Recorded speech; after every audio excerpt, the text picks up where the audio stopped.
ఎడారిలో సెలయేర్లు అక్టోబర్ 11. చనిపోవుచున్న వారమైనట్లుండి ఇదిగో బ్రతుకుచున్న వారము. 2 కొరింథీ 6:8-10 పోయిన సంవత్సరం మా తోటలో బంతి మొక్కలు వేశాం.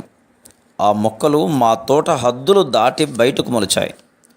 వాటన్నిటికీ పూలు పూసినప్పుడు ఎంత బాగుందో. ఆలస్యంగా వాటిని నాటాము. కొన్ని పూలు ఇంకా కలకలలాడుతుంటే కొన్ని పూలు అప్పుడే వాడిపోయి ఎండిపోవడం మొదలుపెట్టాయి. మంచు కురవడం ప్రారంభమైంది. ఆ మొక్కలన్నీ నాశనం అయిపోయాయి.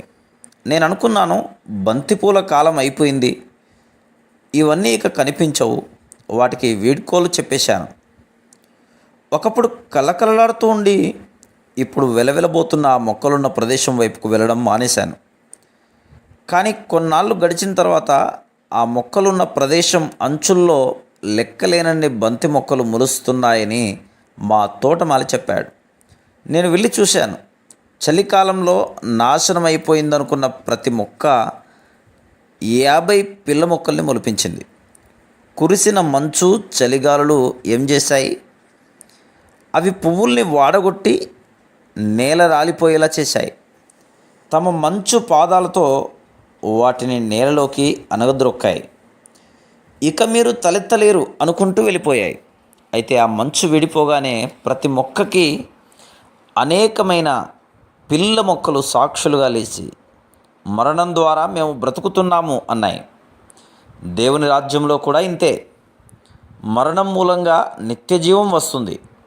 శిలువ శ్రమలు, సమాధి మూలంగా సింహాసనం, నిత్యమైన పరలోకపు మహిమ వచ్చాయి.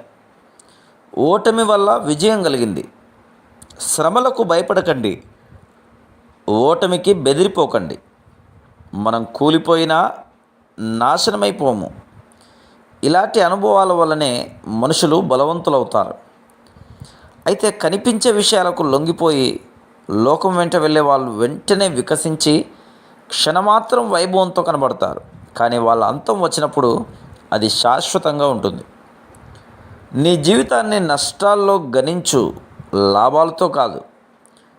ఎంత త్రాగామని కాదు, ఎంత ఒలకబోసామని. ప్రేమ బలం త్యాగం మీదే నిలబడుతుంది. ఎక్కువ బాధలు పడ్డవాడే మరెక్కువ ఇవ్వగలడు. Praise the lord.